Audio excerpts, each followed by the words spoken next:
by now, CDF allocation should be 35% of the, on bursaries, should be 35% of the CDF allocation, which translates to about 18.5 billion.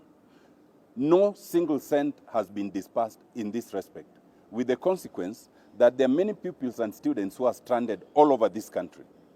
As we speak, CDF allocation for the year should be 63 billion shillings.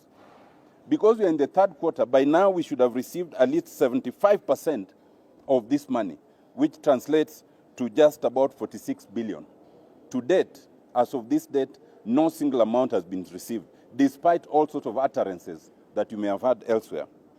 So these false statements lead citizens to think that MPs have received money and they are sitting on it. We want to make it clear that we have not received it, and we urge the government to immediately release this entire amount of CDF allocation that we ought to have received. It is also important to note that by last year, through our speaker, the government gave commitment that CDF funds will have been fully released by 20th of December. And there was an official communication by our speaker to that effect. It is clear that they misled our speaker, they misled the National Assembly, and they misled the people, and that's unfortunate. Secondly, there's a CDF memo dated 4th January 2024, and members of the press might be aware of this. This CDF memo was directed to all CDF account managers countrywide. It was directing them that money cannot be released because there were certain amendments to the CDF Act, as a result of which they were supposed to recall the proposals that they had made and redo it and resubmit it. We want to say categorically that, in our opinion, that memo is misguided, it's unlawful, and it is improper, and it must be withdrawn. The first reason is, yes, there were certain amendments to the CDF Act towards the end of last year, actually in the months of November going to December. Those amendments essentially affected only two things. They affected the question of sports and the question of the Constituency Oversight Committee.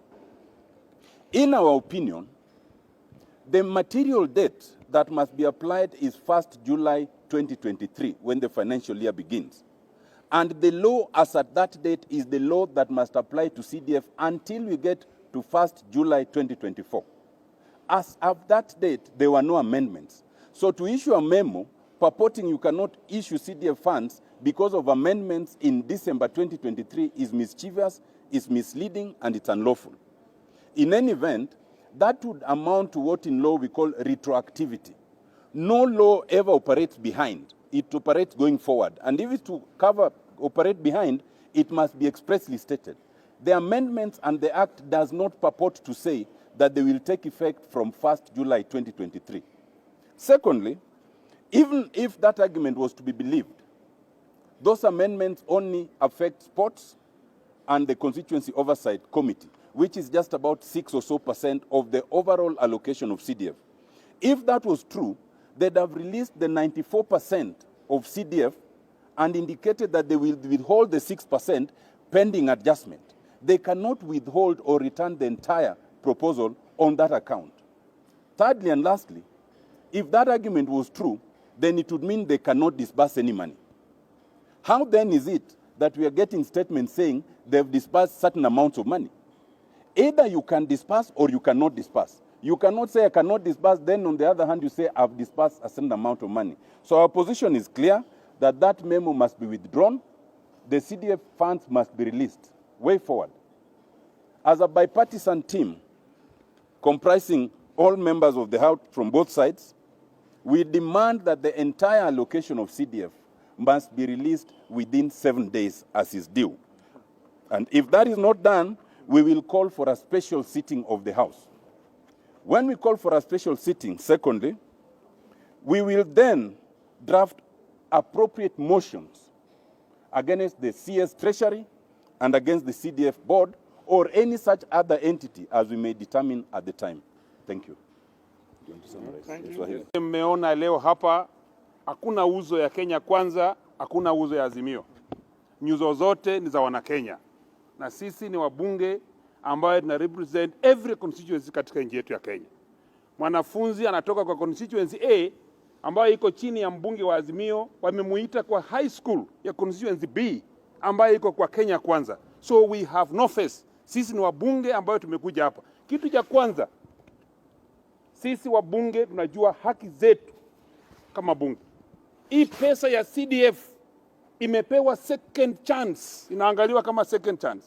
Kwa nini tunaweza pata pesa iende kwa department zingine, ili hali CDF ambayo inasaidia kila mwanafunzi? Shule hazina madarasa saa hii, tukisema hivi wana rely kwa bunge kuchenga hizo. Up to now acha tuma hiyo pesa. We are telling government, nawaambia leo kwamba sisi hatutaki Kiswahili, hatutaki Kiingereza ya CS. Kwanza walifanya speaker wetu wa bunge akatudanganya kama katika bunge. Akasema tarehe 22 mwezi wa 12. CS walimpatia statement tarehe 20 mwezi wa 12. Tuliambiwa na speaker wa bunge kwamba pesa itakuwa hit the accounts ya constituencies zetu zote Kenya. Up to now mpaka saa hivi tunaongea hivi. Walifanya speaker wetu akatuambia, na speaker akiongea katika kiti chake cha bunge ni sheria. Haliongea kama sheria, ametoa sheria lenye halikufanyika. Sasa CS wa treasury tunakuambia saa hii, jioni hii tunataka pesa 75% kwa imeingia kwa account. Hatoi kuambiwa iko kwa board ama iko wapi. Sisi tunajua CDF account zetu hasina pesa. Wanafunzi wataka kwenda nyumbani. Kila mbunge vile ako hapo akienda shuleni, kila mbunge ambaye yako Kenya, ukienda kwa boma lake utapata kila uniform iko kwa compound ya kwa waiting benches. Kila shule iko hapo, wanafunzi wataka usaidizi. Where are we going to get this money? Asante sana.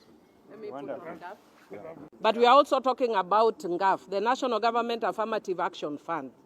And the National Government Affirmative Action Fund is the fund that is under the women representatives. And we just want to say that as members of parliament, both male and female, those in single constituencies and those from counties, as the members have said, we are tired of people crowding our homes. We are tired of being added to WhatsApp groups. We are here as servants of the people. And when our people are suffering, we must speak. And because of that, we want to tell Treasury that we are not joking. And we are going to take them head on. When it comes to issues regarding Kenyans, we don't joke.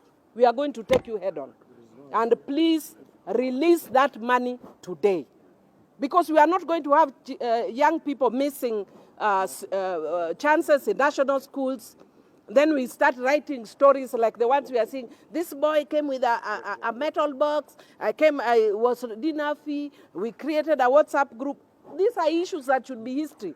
When we have funds, release those funds so that we don't have children standing with billboards like prisoners, like people who have been charged by DCI, standing with those billboards. I am 14 years old. I do not have money. And there is money here.